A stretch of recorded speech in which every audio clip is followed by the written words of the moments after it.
जब आप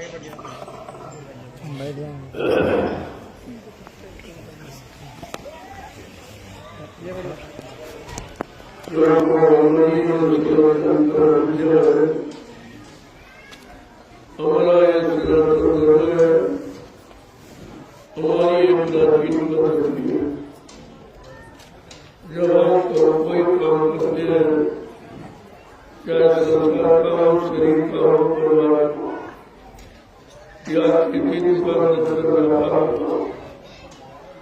सभी लोग अपने अपने मजहब धर्म के मुताबिक अपने अपने देवी देवता परमात्मा खुदावन भगवान गुरु का नाम लेने की, ये हमारी परंपरा है। लेकिन अफसोस के साथ मेरा बुरा है, जो देश की व्यवस्था चलाने के लिए तैयार हुए हैं, जो भी मंच पर आता है कभी भगवान का नाम नहीं लेता। जब भगवान का नाम ले लोगे तो तुम सफल कैसे? तुम्हारी योजनाएं, तुम्हारी व्यवस्था ये सफल कैसे? जब भगवान को साक्षी करके आप कोई काम ग्रहण करेंगे तो भगवान की दया, उसी दया से सारे हिंदुस्तान में जो प्रचार किया गया है, ये गुरु का मतलब कोई आदमी इंसान से नहीं, कोई जाति पाति मजेंद्र से नहीं। ये गुरु का मतलब जितने गुरु आज तक धरती पर आए सबकी जय, जितने मौजूद है उनकी जय, और जितने भविष्य में आते रहे सबकी। ये ऐसा नाम, अगर इस नाम की महिमा बन जाए और एकजुट होकर के खड़े हो जाए तो किसी काम में देर नहीं। हमारा विश्वास है, मुझे परमात्मा गुरु पर पूरा विश्वास है कि अच्छा सच्चा काम करने के लिए जब तैयार होंगे तो सफलता अवश्य मिलेगी। हाँ, देर हो सकती लेकिन अंधेर। इसलिए आज तुम्हारे सत्संग कार्यक्रम समय निश्चित है, जो देश के कोने कोने से लोग आए हुए हैं और वहाँ एकत्र होते लिया जाना समय के बहुत पावन है। जो मैं समय दे देता हूँ वो बिल्कुल निश्चित समय पर पहुँचता।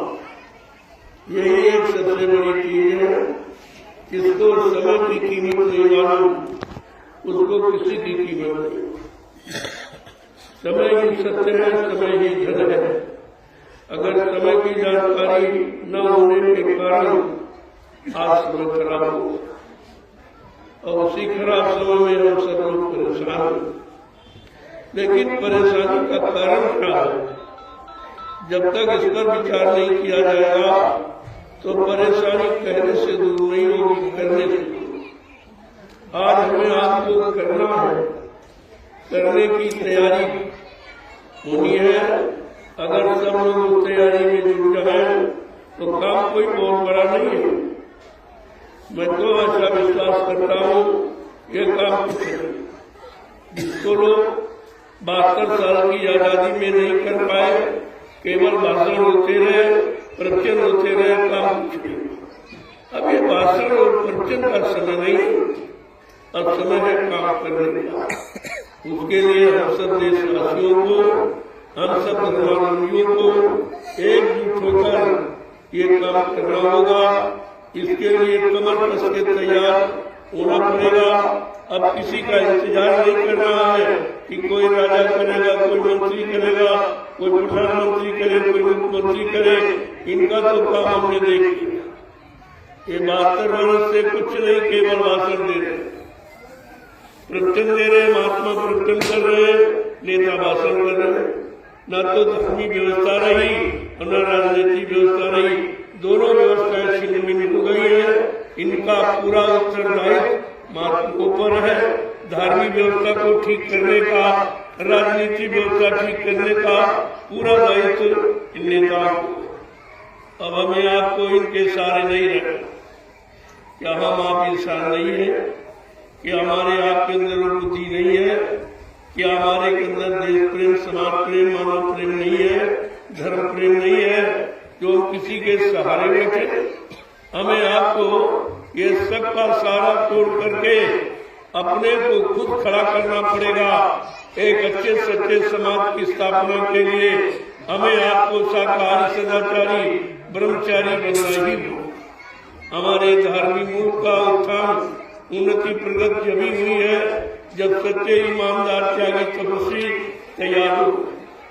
आज तो ये किसी में दिखाई नहीं दे रहा, किसी में नहीं। चाहे नेताओं की तरफ देख लो और चाहे महात्माओं की तरफ, इन चीजों से पूर्तियां खाली है और अब इससे कोई काम होने वाला नहीं है।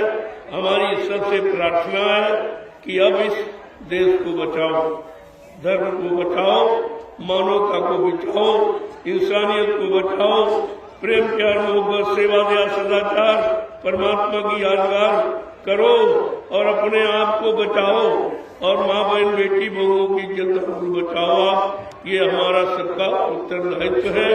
नहीं तो ये भारत भूमि आपको कभी माफ नहीं करेगी। जो लोग कह रहे नहीं नहीं नहीं, हमने कहा नहीं, ऐसा कुछ नहीं। जिन्होंने खराब किया है, संतों ने खोल के कहा।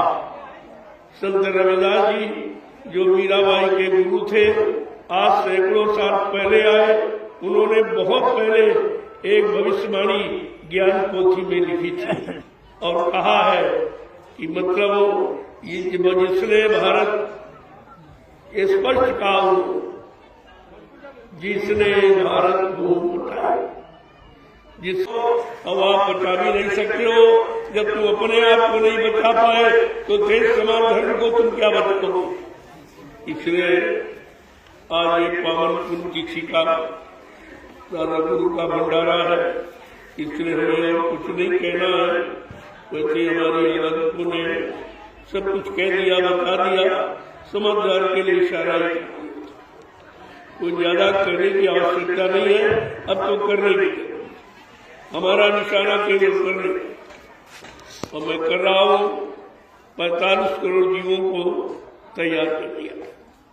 अब केवल इनका इंतजार है कि जिन्होंने वादा किया है, चंदा नोट लूट लिया है, महंगाई बढ़ाई है, बेरोजगारी बढ़ाई है, टैक्स बढ़ाए हैं, मारकाट हिंसा बढ़ाई है, शराब कबाब ठेके खुलवाए हैं, इनका इंतजार कर रहा हूँ। अगर ये न चेते तो ये सारा जुर्म इन्हीं पर पड़ गया। भारत की जनता का कोई दोष नहीं था, क्योंकि इनकी जिम्मेवारी, इन्होंने वादा किया है, ईश्वर को साक्षी करके शपथ और कसम खाते हैं और करते कुछ नहीं।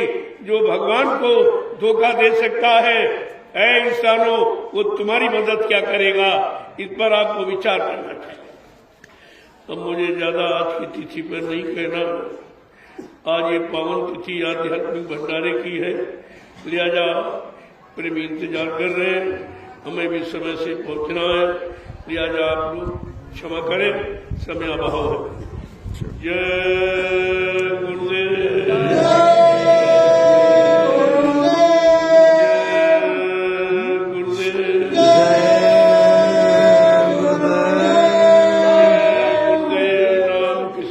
प्रभु का जय गुरुदेव। नाम किसका? प्रभु का। प्रभु का प्यारा नाम। जय गुरुदेव। जोर से बोलो। जय गुरुदेव। आप मिल बोलो। जय गुरुदेव। बोलना होगा। जय गुरुदेव। ठीक से बोलो। जय गुरुदेव। दर्द हरेंगे, जय गुरुदेव। कष्ट मिटेंगे। जय गुरुदेव।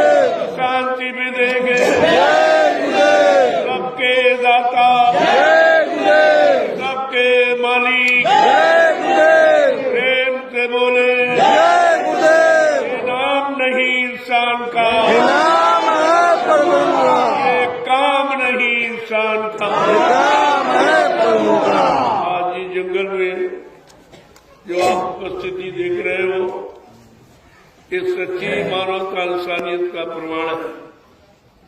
पहले लोग कहते थे बाबा जी धार्मिक स्थलों पर कार्यक्रम करते इसलिए भीड़ हो जाती, धार्मिक नदियों के किनारे करते इसलिए भीड़ हो जाती। मैंने कहा नहीं, ये विचार आपका गलत। मैंने इस बियाबाद जंगल में अभी 2 वर्ष पूरे में, ये जितना विस्तार आप देख रहे हो ये 2 वर्ष हो गया। और अब जब मैं आया था तो यहाँ लोग दिन में नहीं आते थे, डरते थे। इतना ये बियाबान जंगल था, शेर चीते इसी में रहते थे। जब मैं आया तो लोग कहले आप यहाँ कैसे रहेंगे? हमने भाई क्यों, क्या बात? कल यहाँ तो शेर चीते रहते हैं। हमने कहा उनमें भी परमात्मा की जीवात्मा है और मुझमें भी है, तो हम तो वो भाई भाई हुए, जीवात्मा के नाते भाई भाई हुए। और शरीर भी चमड़े का है, पंचभौतिक, इस नाते भी भाई भाई। तो भाई भाई पर कभी आक्रमण नहीं करता है, लेकिन भाईचारा होना चाहिए। तो मैं यहाँ आया और तब से लगातार ये व्यवस्था में जुटा हूँ और ये धीरे धीरे धीरे ये आपके सामने बनकर तैयार हो गया। एक गोमती बगल में बह रही है, इसी तट पर मैंने आना रहना अच्छा समझा। ये शांतिमय स्थान है, ये भजन के योग्य है, इसलिए मैंने भजन करने के लिए इस जमीन भूमि स्थान का चुनाव किया है। मेरा एक यही उद्देश्य, और यहीं से अब धर्म का चिराग जलेगा। ये लोगों को समझना कि धर्म का चिराग यहीं से जलेगा और सबको एकजुट होना चाहिए। मैं तो सबका मान करता हूँ। मेरे यहाँ कोई जात पात, कोई भेदभाव, कोई छोटा बड़ा, कोई गरीब अमीर, कोई पढ़ा लिखा अनपढ़, ये कुछ नहीं। न हिंदू मुसलमान का कोई भेदभाव नहीं। सब में यानी परमात्मा की जीवात्मा है और सब में विद्वान है, तो उस नाते तो हम सब भाई भाई हुए। तो इसलिए विरोध किस बात का? विरोध है केवल विचारों का। अब मारकाट हिंसा करने की आवश्यकता नहीं है। अब वो युग नहीं है जब खूनी क्रांति से परिवर्तन किया गया था। अब ये कलयुग है। कलयुग में गुरु की कृपा से काम होगा और गुरु दयालु होता, वो कभी मारकाट हिंसा न करता न कराता है। इसलिए प्रेमियों, इस कलयुग का परिवर्तन वैचारिक क्रांति के द्वारा हो, मारकाट से नहीं होगा, वैचारिक क्रांति के द्वारा होगा। विचारों को बदलना होगा, खान पान को बदलना होगा और मतलब कर्मों को बदलना होगा। और सोचना समझना, उठना बैठना, बोलना चालना, ये जब सब बदल जाएगा, इसी को तो परिवर्तन कहेंगे। परिवर्तन मतलब कोई पैर ऊपर से नीचे नहीं किया जाएगा। हमारी आंखें सत्य देखने लगे, कान सत्य सुनने लगे, वाणी सत्य बोलने लगे, पैरों से सच्ची जगह चल के हम जाने लगे, आत्मा से सच्चा सेवा धर्म करने लगे, मन से सच्चा संकल्प विकल्प करने लगे, बुद्धि से सच्चा निर्णय लेने लगे। इसको कहते हैं सतयुग। ये सतयुग कोई आदमी इंसान का नाम नहीं है जो बाबा जी किसी देश से पकड़ के ले आएंगे। वो तुम्हारे अंदर मौजूद है। अब तुम खुद ही विचार करो कि 24 घंटे में कितनी बार कलयुग में जाते हो, कितनी बार सतयुग में। अगर आप ये विचार करने लगो तो आपके समझ में आ जाएगा कि सतयुग कलयुग है क्या। लेकिन अगर विचार शुद्ध नहीं होंगे, खान पान शुद्ध नहीं होगा, तो मैं लिख के दे सकता हूं इस भारत भूमि पर कोई परिवर्तन नहीं करता। परिवर्तन जब होगा जब आपका खान पान अच्छा। हमारे धार्मिक मुल्क का ये नियम है, जैसा करे आहार वैसे बने विचार। यानी आहार से विचारों का जन्म होता है। आहार तो गंदा है तो विचार अच्छे कैसे होंगे? किताबें नहीं बदलने लगी, आपको आपकी व्यवस्था जो कर्मों की है, खान पान की, ये आपको बदलेगी। किताबें अगर बदल देती तो बहुत किताबें पढ़ी जा रही, बहुत सुनाई जा रही, लेकिन कहीं कुछ नहीं, सब विपरीत हो रहा है। अच्छा और सच्चा तो कहीं दिखाई सुनाई देता ही नहीं। इसलिए आप लोग करने की तरफ बढ़ो, कथनी और बकनी ये सुन्नी कब तक करते रहोगे? और इससे कुछ होने वाला नहीं। सब करके आपने देख लिया, कुछ नहीं, कुछ भी नहीं, 1% भी कोई सुधार नहीं है और निरंतर व्यवस्था बिगड़ती चली। फिर ये भाषण क्या करेगा, ये प्रवचन क्या करेंगे, जब व्यवस्था बनाने के लिए ये सब व्यवस्था बनाई थी ऋषि मुनि महात्माओं ने, और आपने उस व्यवस्था को खराब कर दिया केवल गंदे खान पान के कारण। इसलिए शाकाहार का प्रचार जब तक भारत जैसे धार्मिक देश में नहीं होगा तब तक सुधार कोई नहीं कर सकता। आपको ये करना ही पड़ेगा। अभी तो मैं प्रार्थना करता हूं, मैंने 15 सितंबर 2024 से एक नया संकल्प मैंने लिया जो हिंदुस्तान में किसी ने नहीं लिया। वो क्या है कि आप भारतीयता अपनाएं और अंग्रेजी छोड़ें। अगर आप सच्चे स्वतंत्र आजाद हैं तो आपको अंग्रेजी छोड़नी चाहिए। अंग्रेज तो चले गए लेकिन अंग्रेजी छोड़ गए। हम उनकी भाषा के गुलाम, हम उनके गंदे खान पान के गुलाम, हम उनकी वेशभूषा के गुलाम, तो गुलामी में गई कहाँ? हम इससे मुक्त होना चाहते हैं।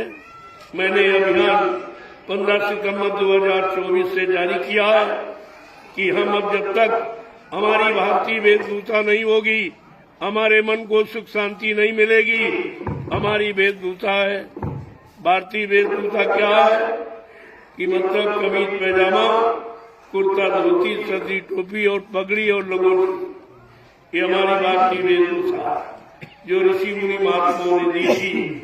अगर ये भारत का विश्व को धारण कर ले तो उनका मन शुद्ध हो जाएगा, और जो उनको देखेंगे या उनका सुनेंगे तो उनका भी मन पवित्र हो जाएगा। ऐसे कुछ होने वाला नहीं।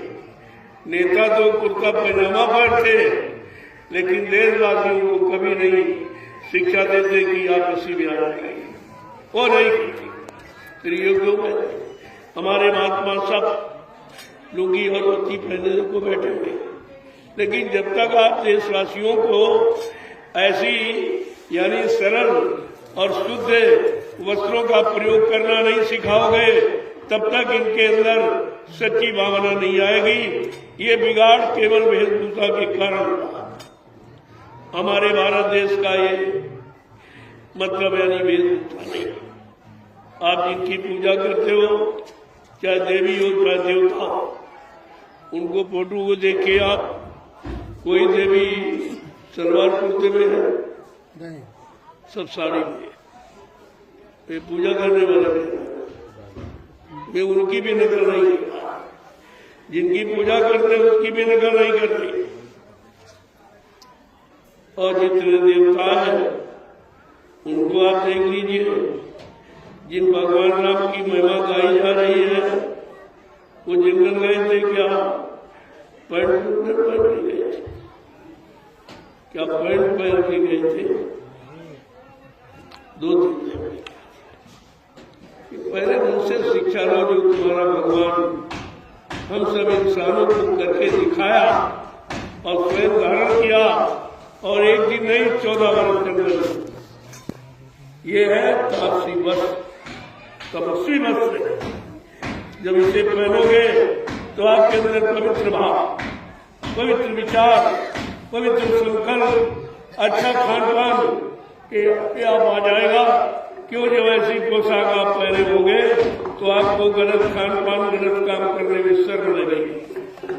तो अपनी तरफ देखोगे कि हमारी वेशभूषा क्या कह रही है, हमारा खान पान, इसी की तो जरूरत है। और जब तक ये नहीं होगा तो मैंने अभियान 15 सितंबर 2024 से ऐलान किया है। मैंने देखा कि आखिरकार सुधार क्यों नहीं, व्यवस्था क्यों नहीं बदल रही, विचार क्यों नहीं बदल रहे, तो मैंने उस पर एक दृष्टि डाली है कि जब तक हमारी वेशभूषा सही नहीं होगी तब तक हमारे विचार अच्छे नहीं। वेशभूषा का बहुत असर पड़ता। अगर पैंट सूट में भगवान मिल गया होता इन महात्माओं को ये ड्रेस पहनाने की क्या जरूरत है? ये पहले बैठे देखो, इनको देखिए आप, ये भगवत प्राप्ति का वस्त्र है, भगवान की प्राप्ति का। लेकिन राजपाट धन दौलत की प्राप्ति का नहीं है। हमें अफसोस के साथ कहना पड़ रहा, आज हमारा मुख्यमंत्री सन्यासी भेद में है, लेकिन गद्दी पर बैठा। ये गद्दी उसकी नहीं है, उसकी तो उसका स्थान तो जंगल है, उसकी गोद है परमात्मा की गोद। ये मतलब गद्दी की गोद नहीं है, ये स्थान नहीं है। लिहाजा हमारा सर समाज कलंकित हो रहा है, भगवा वस्त्र हमारा कलंकित हो रहा है। इस पर विचार करना चाहिए।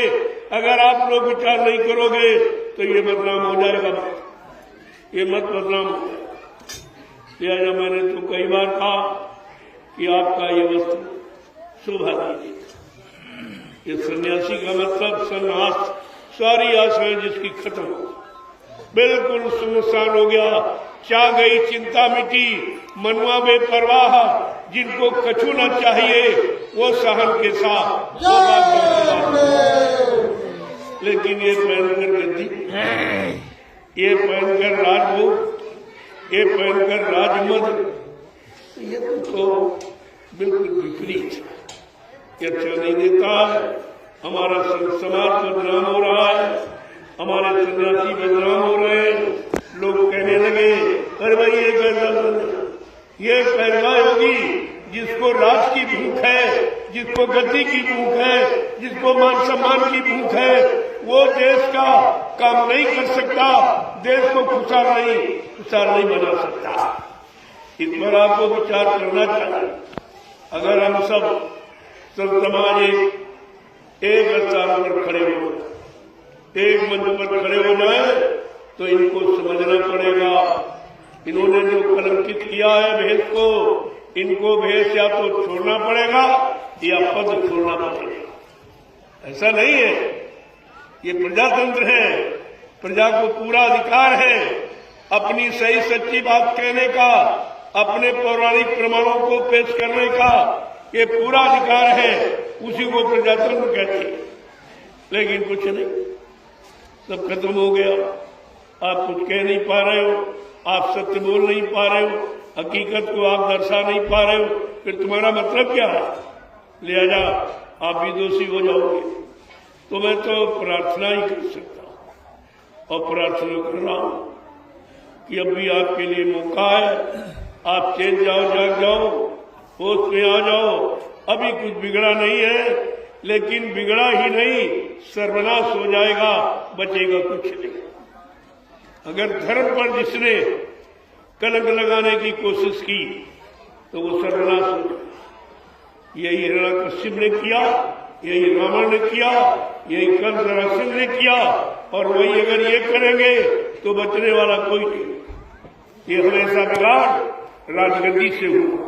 हर युग का इतिहास उठा लीजिए, राजा से बिगड़ा, राजा से धर्म चला गया, मानव का संघर्ष खत्म हो गई, तभी विनाश की स्थिति बन गई। और आज फिर आप देख लीजिए सामने।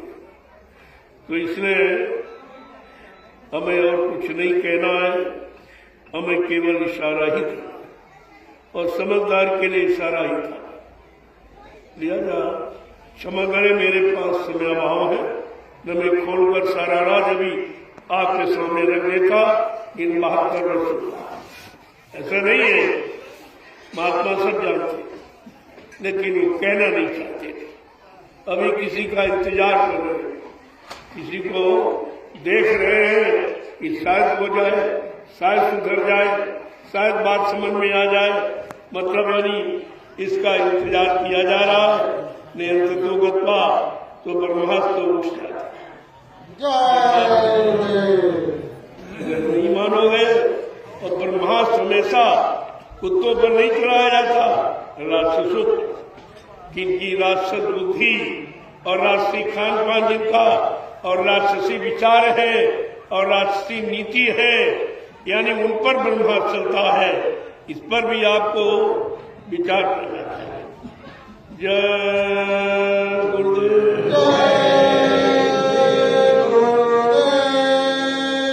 संतों के साथ मैं क्षमा कहना तो नहीं चाहिए, लेकिन देख कर रहा भी नहीं, क्योंकि आखिरकार समय तो माफ नहीं करेगा।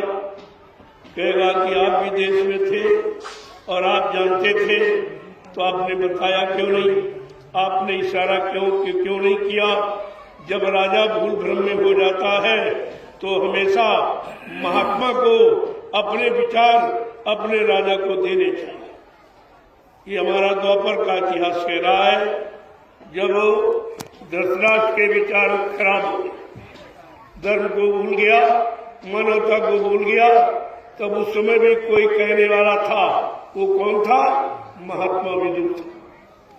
महात्मा का काम है ये। अगर महात्मा अपने राजा को अच्छी सलाह नहीं दे रहा है, अच्छे विचार नहीं बता रहा है, तो फिर दोषी वो भी हो जाएगा। तो हम सबका ये परम कर्तव्य है। अगर राजा हमारा किसी तरह भ्रमित हो गया है, स्वार्थ लोभ लालच में फंस गया है, नहीं समझ पा रहा, तो एक बार हम सब लोगों को संकेत करना चाहिए। माने न माने को उसका काम। आप दोष से मुक्त हो जाओगे, आप पर कोई दोष लगेगा नहीं। लिहाजा अगर आप मौन धारण कर लोगे, कुछ नहीं बोलोगे, या उसी के पक्ष में, उसी के सहयोग में हो जाओगे कि मतलब हम कुछ कहेंगे तो राजा हम पर नाराज हो जाएगा। अरे ऐसी खुशी किस बात की जिससे राज और राजा दोनों का विनाश हो। ये कौन सी खुशी आपकी? इसलिए अच्छी सच्ची बात कहने का सबको अधिकार है। अच्छी नेक भली सलाह देने का सबको अधिकार है। इसमें आपका क्या खर्च? और डरते रहोगे तो तुम भी कलंकित होगे। समय पूछेगा, अरे भाई तुम्हारे सामने क्या समस्या? न परिवार न बच्चा, तुम्हारे तो कोई डर नहीं था। तुमने भी अपने राजा को अच्छी सलाह नहीं दी। अगर राजा धर्म से अलग हो रहा था, मानव इंसानियत से अलग हो रहा था, तो तुम सबको सलाह देनी चाहिए अपने राजा को, ताकि राजा और राज्य और प्रजा सब बच जाए। इसमें सबका कल्याण, सबका लाभ है। जय गुरुदेव। इन्हीं सत्संग के साथ मैं अपने आज में सम्मान कर रहा हूँ, स्वागत कर रहा हूँ और इनसे सलाह परामर्श ले रहा हूँ कि ऐसे खराब समय में हमें आपको एक जुट होना चाहिए।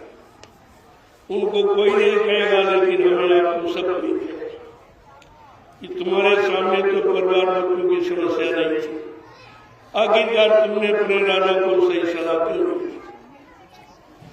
अपने धार्मिक देश में धार्मिक राजा को धर्म के प्रति आपने उसे सजग क्यों नहीं किया? तो दोस्त नहीं।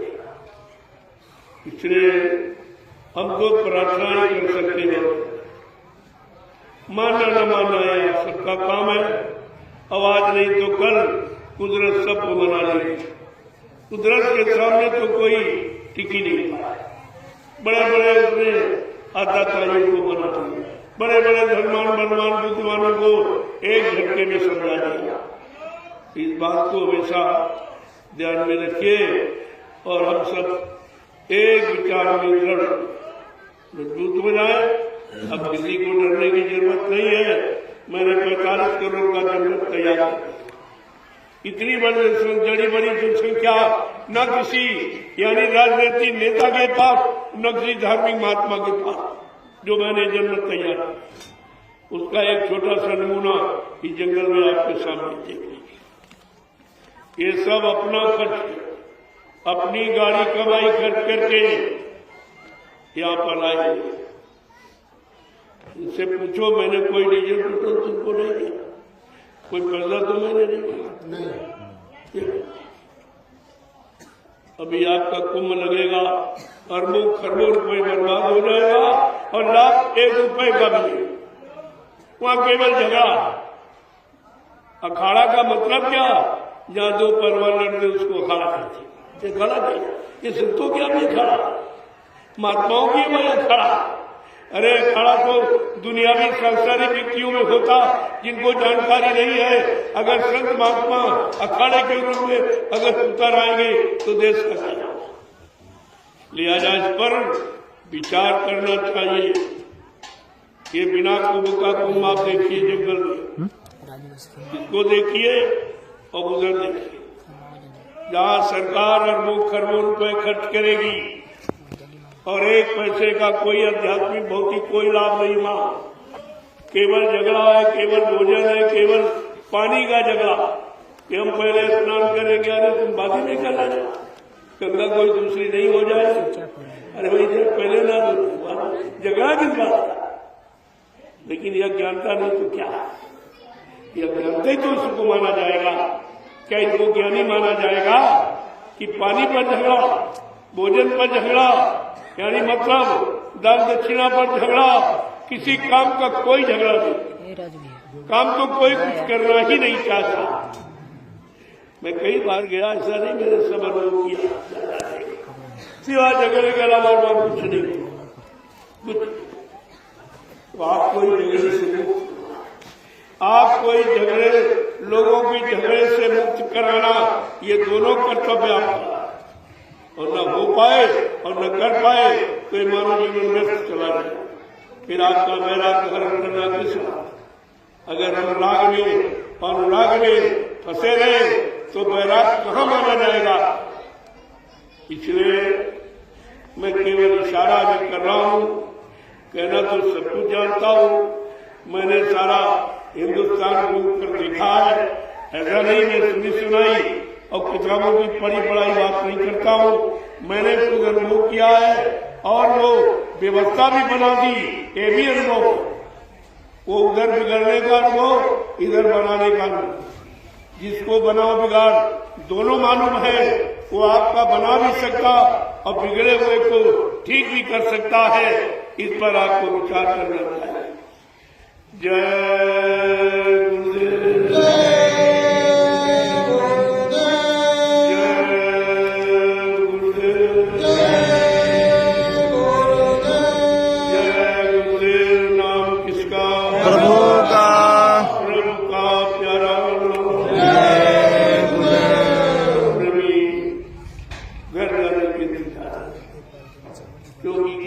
छुट्टी नहीं है, खेती का काम छोड़ के आया है, बाल बच्चों को छोड़ के आया है, लिहाजा उनसे मिल रहा है ताकि वो समय से अपनी ट्रेन या साधन को पकड़ के समय से बनेंगे रास्ता से। क्योंकि दोनों आश्रम तुम्हारा, ये भी आश्रम आपका, वो भी आश्रम, तो दोनों को बरकरार न ये बिगाड़ना है न वो बिगाड़ना है, दोनों बने रहेंगे। दोनों व्यवस्थाएं, भौतिक जगत की, आध्यात्मिक जगत की, दोनों व्यवस्थाएं आपकी ठीक बनी रहेगी। लिहाजा सुख और शांति तभी आपको मिलेगा जब शारीरिक व्यवस्था और आत्मिक व्यवस्था दोनों ठीक हो। इस पर तो विचार आपको करना ही। जय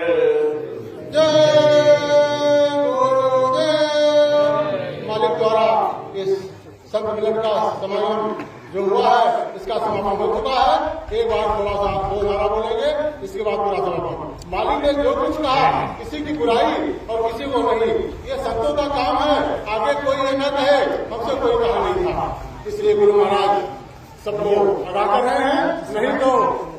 नहीं तो फिर उन्होंने, हमारे संत रविदास जी ने कहा, गुरु महाराज जी ने कहा कि नेता मंत्री और अधिकारी जान बचाना होगा भाई, तो भाग कहीं नहीं जा पाओगे और कुदरत है तैयार खड़ी, आगे तबाही बड़ी बड़ी। बाबा जी का कहना है, बाबा जी का कहना है, क्या खा पी कर हुए करा, क्या खाने से होगी भलाई, सब्जी दूध मलाई, बाबा जी की बात न मानी निकल कचू मर जाएगा।